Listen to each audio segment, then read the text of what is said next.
আসসালামু আলাইকুম। মানুষ আমরা আসলে বড়ই আজীব। শীতকালে রোদকে কত ভালোবাসি। শীতকালে একদিন রোদের তাপ কম থাকলে আমরা আফসোস করি, ইস আজকে রোদ উঠলো না। গ্রীষ্মকালে রোদের তাপ যখন বেশি থাকে তখন আমরা গালিগালাজ করি, ইস আজকে কি রোদের তাপ, রোদের তাপ মনে হয় আজকে সব থেকে বেশি। তবে শীতকালের রোদ আসলে মিষ্টি রোদ, পোহাতে সবার ভালো লাগে। যাই হোক, কথায় আসি।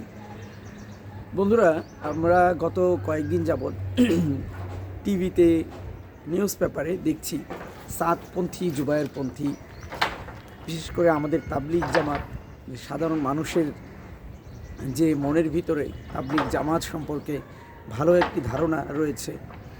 তাবলিগ জামাত নিয়ে আমরা জানি যে তাবলিগ জামাত হচ্ছে সাধারণ মানুষের দোরগোড়ায় ইসলামকে পৌঁছে দেওয়ার জন্য, ইসলামের বাণী পৌঁছে দেওয়ার জন্য তাবলিগ জামাত বিশেষ ভূমিকা পালন করে থাকে।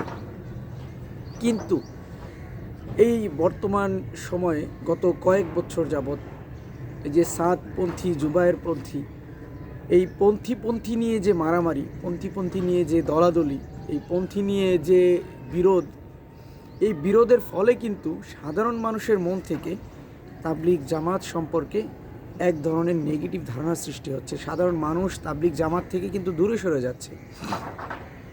আরে ভাই, ইসলামের মধ্যে দলাদলি করে, এত দলাদলি করে লাভটা কি? সবাই তো থাকবে হচ্ছে রাসূলের পন্থী, রাসূলের আদর্শের পন্থী, তাই না?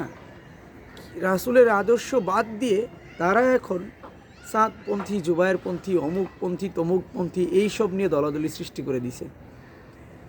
এর ফলে কি হচ্ছে? এর ফলে যারা ইসলামকে ধ্বংস করতে চায়, যারা ইসলামের ক্ষতি করতে চায়, তারা কিন্তু সুযোগ পেয়ে বসছে।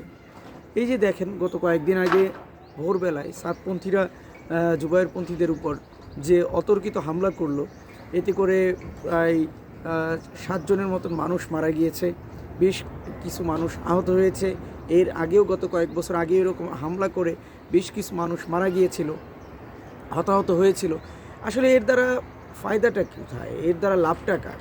এর দ্বারা লাভ হচ্ছে যারা ইসলামকে ধ্বংস করতে চায়, ইসলামের খারাপ চায়, কিন্তু যারা প্রকৃত অর্থে ইসলামকে ভালোবাসে, ইসলামের উপকার চায়, তারা কিন্তু কখনো এই ধরনের দলাদলিকে পছন্দ করে না।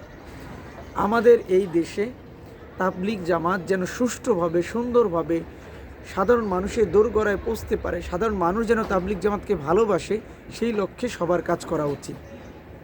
আমি কোনো দলকেই পছন্দ করি না। আমি চাই রাসূলের আদর্শ অনুযায়ী সব দল পরিচালিত হবে। আমাদের এই দেশে দলাদলি বন্ধ করুন। ভাই, সাধারণ মানুষ আপনাদেরকে গালি দিচ্ছে, সাধারণ মানুষের গালি থেকে বাঁচার জন্য এই সকল দলাদলি বন্ধ করে রাসূলের আদর্শ অনুযায়ী, রাসূলের দেখানো পথ অনুযায়ী সুন্দরভাবে তাবলিগ জামাতটাকে পরিচালিত করুন। ভালো থাকবেন, দেখা হবে অন্য কোনো দিন, অন্য কোনো ভিডিও নিয়ে। আসসালামু আলাইকুম, আল্লাহ হাফিজ।